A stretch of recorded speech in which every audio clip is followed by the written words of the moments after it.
Hey guys, আসসালামু আলাইকুম। Myself Lami Islam Nusrat, welcome to my another video. আজকে আপনাদের সাথে নতুন একটি রেসিপি শেয়ার করার জন্য আমি চলে আসছি। হ্যাঁ, রেসিপিটা কি সেটা আমি পরে বলতেছি। আগে আমি এখানে কি করতেছি সেটা আমি আগে বলে নিই। এখানে যে ইয়াটা গুঁড়ো করলাম, এটা কিন্তু আসলে সেমাই, সুজি না। হ্যাঁ, সেমাইয়ের একটা রেসিপি। আমি এটা কখনো খাইনি, ফার্স্ট টাইম ট্রাই করতেছি। কেমন হবে আই ডোন্ট নো। তো আমি ফার্স্টে একটা প্যান বসিয়ে দিছি চুলায়, অ্যান্ড এরপর এখানে সুজি দিয়ে দিছি। সুজিটাকে ভালো করে জাল দিয়ে নেব।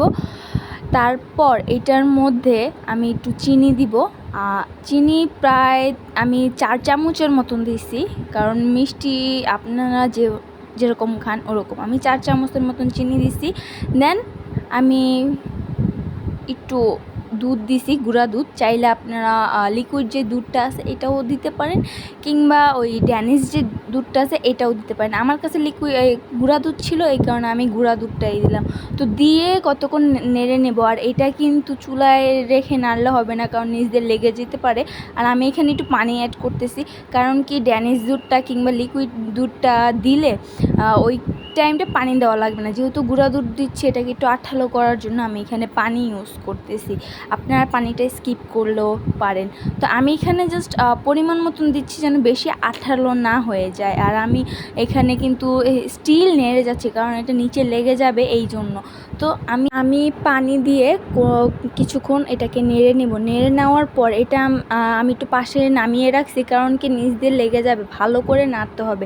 চুলায় রেখে যদি আমি নাড়তাম তাহলে নিচে লেগে যেত, এই জন্য আমি পাশে নামিয়ে তারপর আমি ভালো করে নেড়ে নিচ্ছি। আর আমি এখানে পরে আবার একটু চিনি অ্যাড করছি, কারণ চিনি কম হয়েছিল এই জন্য। আপনারা চাইলে 3 চামচ দিলেই হবে।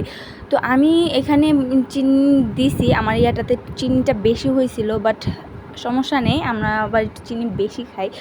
তো আপনারা চাইলে স্কিপ করতে পারেন। আর এখানে কিন্তু আমি নারিকেল কুচানো দিছি। হ্যাঁ, নারকেল কুচানোটাও দিছি, যাতে খাবারের স্বাদটা একটু বেশি হয়, এই জন্য। নারকেল কুচানোটা দেওয়ার পর আমরা আবার এটাকে নাড়বো। নেড়ে এটার ভেতরে তেজপাতা আর এলাচ দিব। দেওয়ার পর এটাকে আবার কতক্ষণ পর চুলায়। তো আমি এখানে চুলায় দিয়ে এটাকে নেড়ে আমি আবার নামিয়ে নিচ্ছি। দেন এরপর এটাতে আমি একটা দারচিনি দিছি। হ্যাঁ, একটা দারচিনিকে ভেঙে মানে 2 থেকে 3 টুকরোর মতন দিলেই হবে। তো আমি দিয়ে এটাকে পরে আবার কিছুক্ষণ যে নাড়িয়ে নিলাম।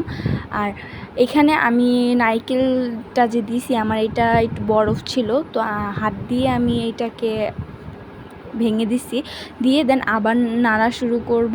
দেন নেড়ে এইটাকে ভালো করে মাখো করে নেব, যেন এটা একটু আঠালো টাইপের হয়। দেন আমি এইটাকে ভালো করে কুচুন দিয়ে নেড়ে নিচ্ছিলাম। আর আমি এখানে ওটাকে নামিয়ে আমি এখানে ছাঁচ নিয়ে নিচ্ছিলাম, যেন আমার এটা বানাতে সুবিধা হয়। আমি এখানে 2 পদের ছাঁচ ইউজ করছি। আপনারা চাইলে এটাকে গোল কিংবা নাড়ুর মতন করেও খেতে পারেন।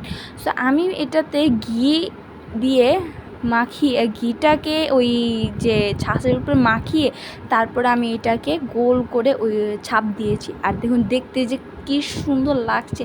এরপর আমি এটাকে ফ্রিজে রেখে দিয়েছি একটু ঠান্ডা হওয়ার জন্য, যেন খেতে খুব ভাল লাগে। আর লাস্টে কি বলবো, খেতে আসলেই অনেক মজা হয়েছে। তো এই রেসিপিটা অবশ্যই আপনার বাসায় ট্রাই করবেন।